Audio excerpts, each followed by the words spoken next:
Hello, this is Aleph Talk, so we're back with blood relations, which is kind of about not being blood related. It's about family. And being still fam, yeah. What we learnt then. This week we're almost finished Judges, and I read this part about where this guy's concubine ran away, and so he chased after her, and he was bringing her back. And the guy they were staying with, the people around the town, the Gileads or something like that, wanted to kill the guy, but the guy who they were staying at, who was hosting them, said, "Take my daughter and his concubine and do what you want with them, but just don't kill my guest," really, is what he was saying. And so they took the concubine and they raped her all the way to the morning. And then she came back and she died in her husband's arms. And so he cut her up to bits and sent her one bit of her to each of the 12 tribes of Israel or something like that. And the tribes got up and they were like, what has happened for you to do such evil upon us? You know, like sending body parts, like what evil has been done? And he tells them about what happened. And so they go against and basically slaughter the dudes who did that to his wife, his concubine. It was really intense. I was like, There's some crazy ass stuff, like. yeah, that was like the most intense thing I'd ever read. Well, mine's more intense. I mean, I told you about it last time. Yeah. But, because I think... No, I know... Slightly. I know, but I don't know if I'm right. Yeah. But John wrote Revelation, and he's talking about... Oh, so I started Revelation, and he is like... I don't know if he's having this vision or not, or something. Yeah. Someone's talking to him. And a messenger of Jesus is talking to him and telling him about all the stuff that's going to happen to these Asian churches, like Lucinda's, I don't know, some weird ass names. And then that happens, and then he has this vision, I think, or like the angel shows him something of these weird beasts with eyes all over them, and then these 7 spirit things happen, and then like this part happens where I don't know, it gets to this part where these horns are blowing. I can't remember like what the pretext is, like what happens before that, but the horns blowing, and then stuff is happening in relation to the horns, and then there are these other like guardian angel things of specific things that are coming down to the earth and doing stuff.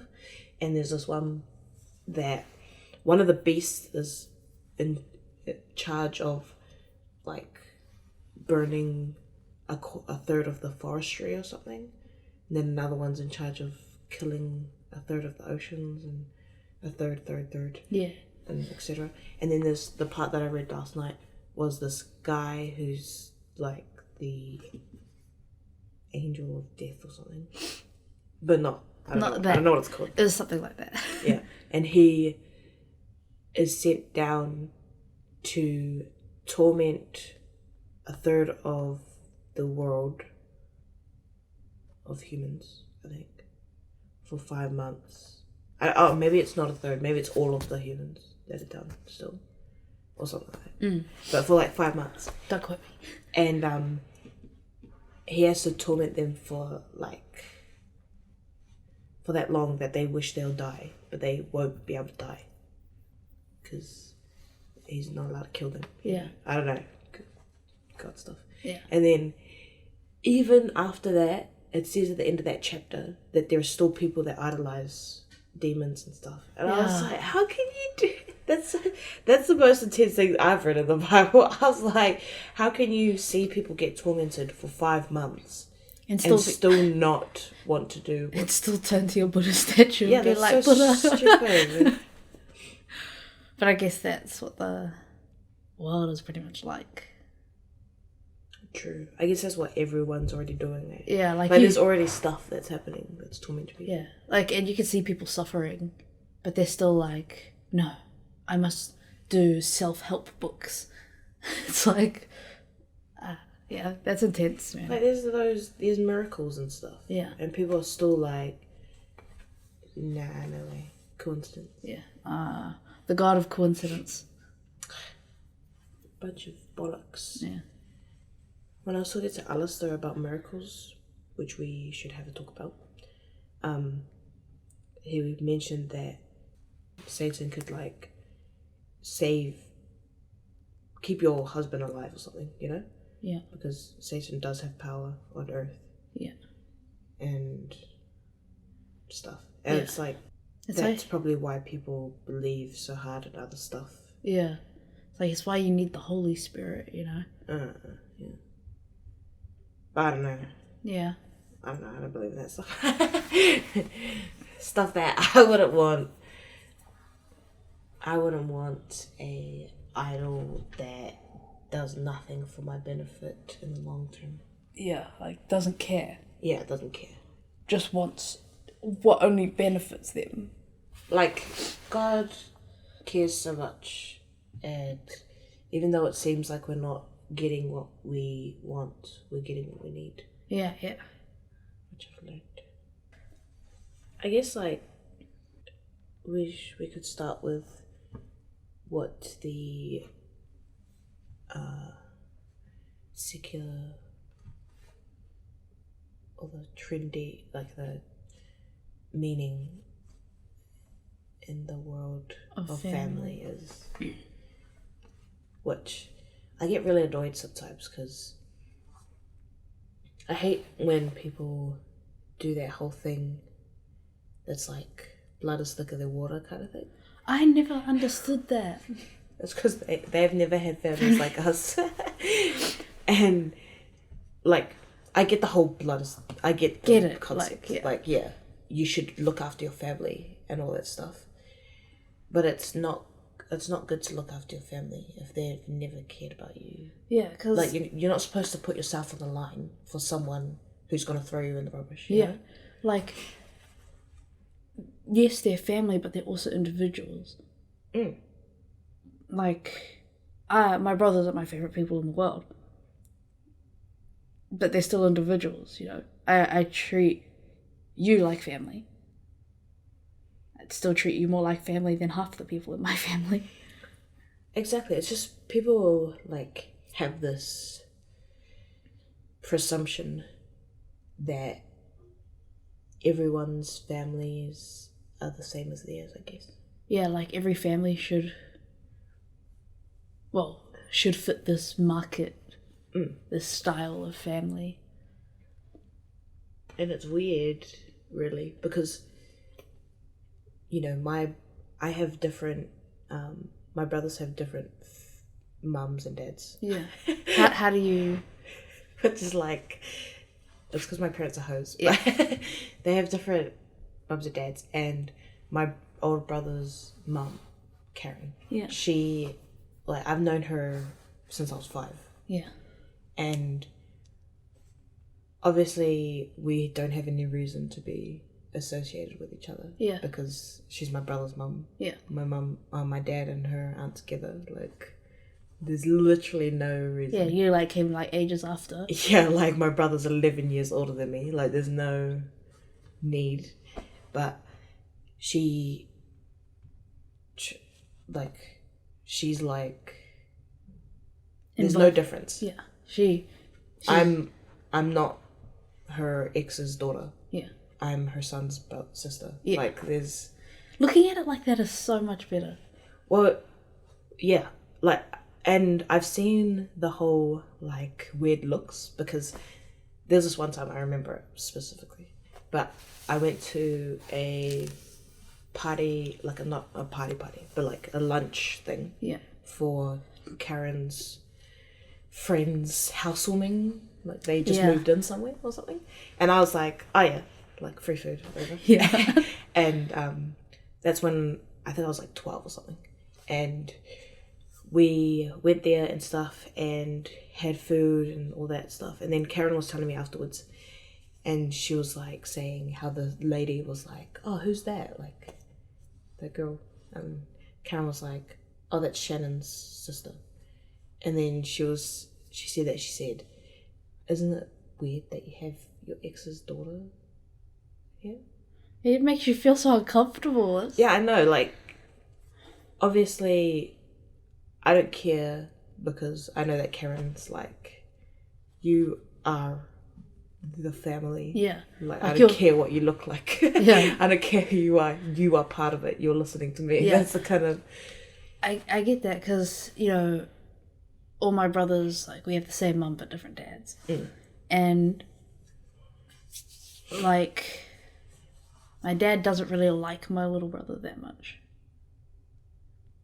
Which frustrates me because, you know, he makes comments about how he's not particularly blood related to me. Like, he's only half.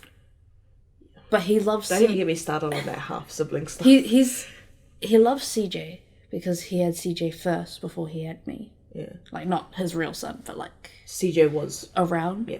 But then my mum had Khalil after they separated. And for me, it's frustrating because he doesn't treat him like family. But he's my family. Yeah. I get you. And it's just like, he said that line to me, you know, we're blood, you know, like, to about my dad and about himself and my cousins and stuff. And I was like, so is my brother. He's my mum's son. That's so annoying. And family is more than just blood, of course. It's way more. Yeah. And God gives us plenty of examples about what family is supposed to be like. Well, yeah. Like, before I met the fam, like Azara and stuff, there's still a lot of concepts that are new to me, even now. Yeah. And it's been 3 years. So. I get you. Like, the whole, when I came home last night, I really don't like talking after work. Yeah. But they were like, how's your day? And I was like, I'm just going to have a shower. Yeah.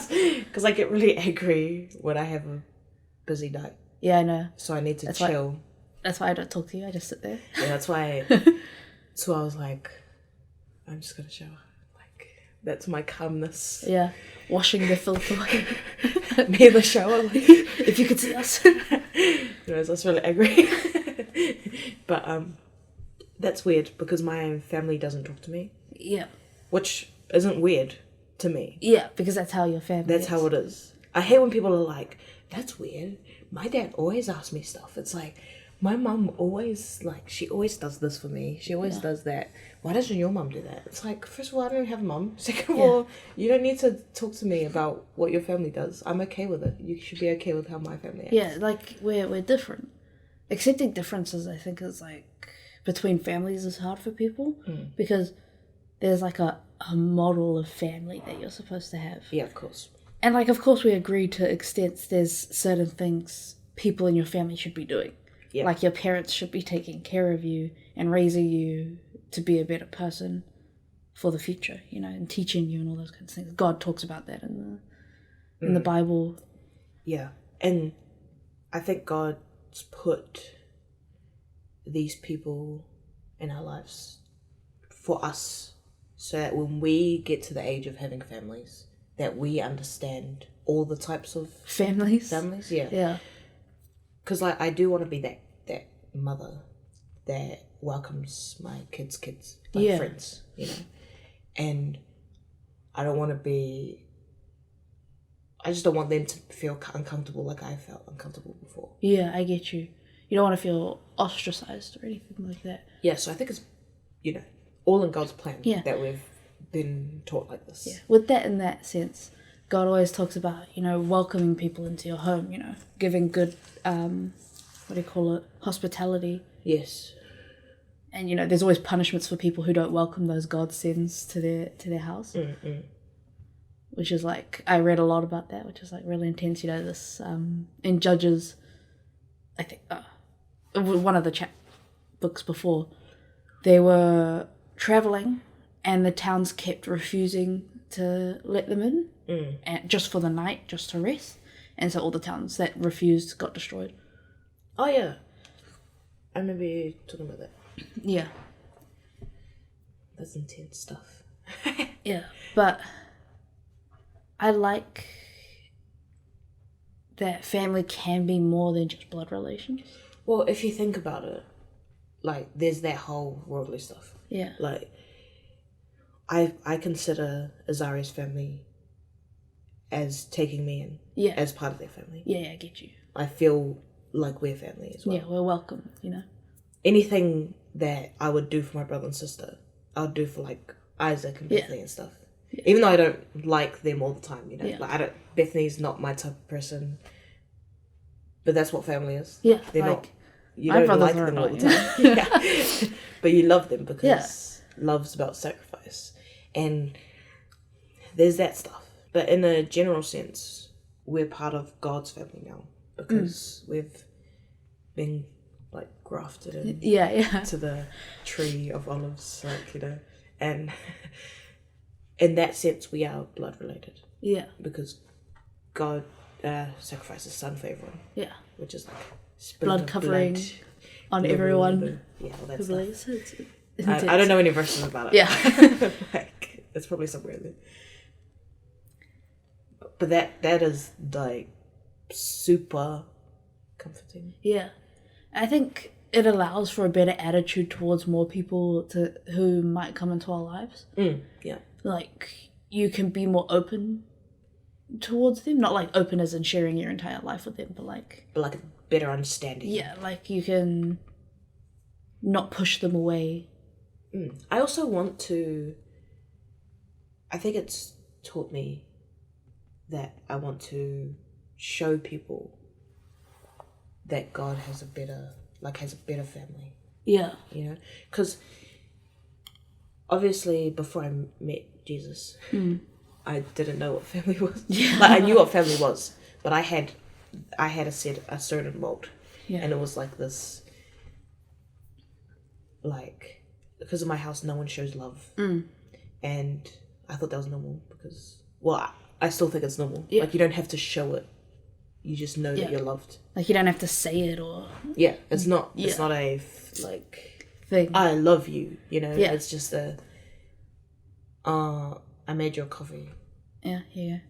Like, that's how you show love in my house. Yeah, because, like, obviously, people don't understand... A lot of people don't understand what love really is. Like, it took me ages to figure that out. It took me a while, too. But the whole... I forgot what I was talking about. Having, like, a mold yourself of what family is like. But when I came to faith, God taught me what love is. And then, you know, the whole talk we had with Grandma Brown, that taught me how to accept other people's love. Yeah. And now it's like, we just have this, I feel like, better understanding, like this more wholesome idea of what family's like. Because, you know, I had ideas of what family was like, right? Mine was very action-based as well. Like, we did say, like, I love you and all that kind of stuff often, but it was a lot of time, like, spending time with each person. Yeah. And all that kind of stuff. So when, like, I came to a place where people wouldn't exert as much effort as another person, I took that as, like... They don't love you. Yeah, they don't love me or they don't care. But, like, yeah, that talk with Grandma Brown helped me understand, accepting that people do things differently, they express their love differently. And it, like, made it easier to become family. It's not a one way.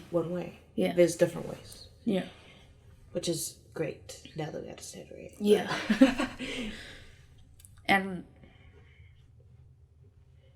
loving people like family is hard when the person doesn't understand what you mean when you're mean to them. Like when they don't understand if you're cruel to them or you're telling them off or whatever, that you still love them, that you're not trying to ruin their life or something. Yeah. Talking to people who are like, don't believe in God. Sometimes, you have siblings and stuff and you fight or whatever. And sometimes it can be hard to... I'm finding it hard to explain what I mean. Just eat that. It's hard. I get you. Yeah. It's like hard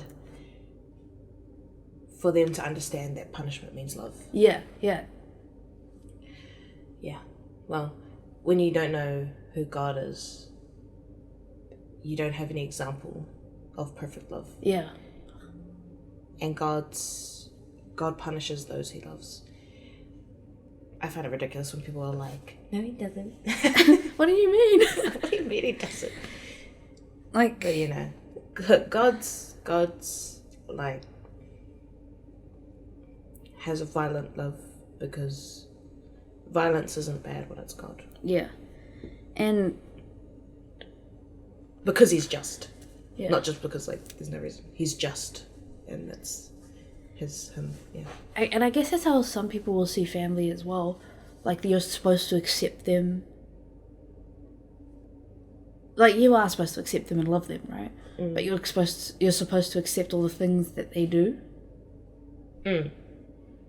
And go along with it and support them and stuff. No. I struggle with that, I'm... like, Michelle, right? Yeah. I love her. She's basically a sister of mine. I've known her for 10 years. But I just can't accept everything she does. Yeah. And I feel like she struggles a lot with that. Well, to me, love is being able to tell each other. Yeah.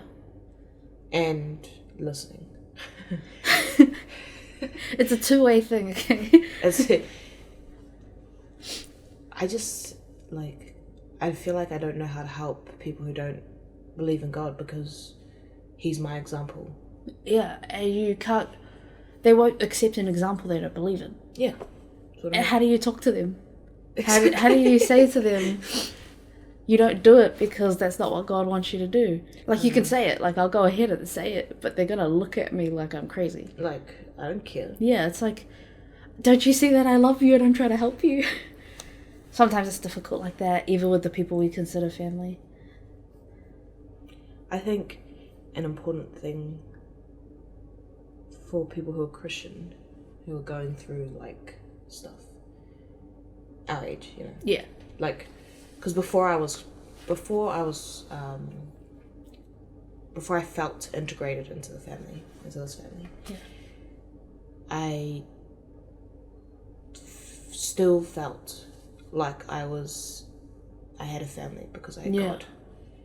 And I don't think you need people to feel loved. I get you. Well, first of all, we had Jesus. Yeah. And he's a person. So we do have a person, I mean. And that's what it takes, I think. To be able to accept that gives you the other stuff, I think. Yeah, I get that. Because it did take me a while to accept that all I really needed was God in my life. All I need, was his acceptance, which I already have. Yes. As a Christian, Yeah, his which love. is predetermined before time. Intense. All that stuff. Yeah. We'll get there one day. His love. And it just it stops you from putting all these expectations on people around you and on your family members. And on yourself. And on yourself. Because you don't... you kind of just calm down a bit. Mm. You feel comfortable in yourself. Well, first of all, yeah, God knows everything about you. Yeah. All the things that you do not know. Yeah. There's no thing about you that he doesn't know. Yeah, you can't hide anything. So you can't even have a mask when you're trying to talk to be God. in relation with God. Yeah. And love's not about hiding yourself, obviously. Yeah. So you just, if you're in relation with God, you have the most, like the purest, you should be at your most exposed. Yeah. Because unless you're in like, what's it called? Like denial about it. Yeah. Because sometimes it's hard to know you're in it. But, you know, if you know that God knows everything about you, then you can talk freely, which is what I think is a part of it, you know. Yeah, like you can kind of, it's always looking back on how God describes family and love and all that stuff, you know, with Christians and all that, just makes it so much easier to understand how we're supposed to treat the people we want to be family with. Well, somewhere, okay, here's another Bible quote that's probably wrong. Somewhere in the Bible it says there are no greater commandments than these. Yeah. To love the Father with all your heart and inner being or whatever. Yeah, and to love your neighbour as yourself or something. Yeah.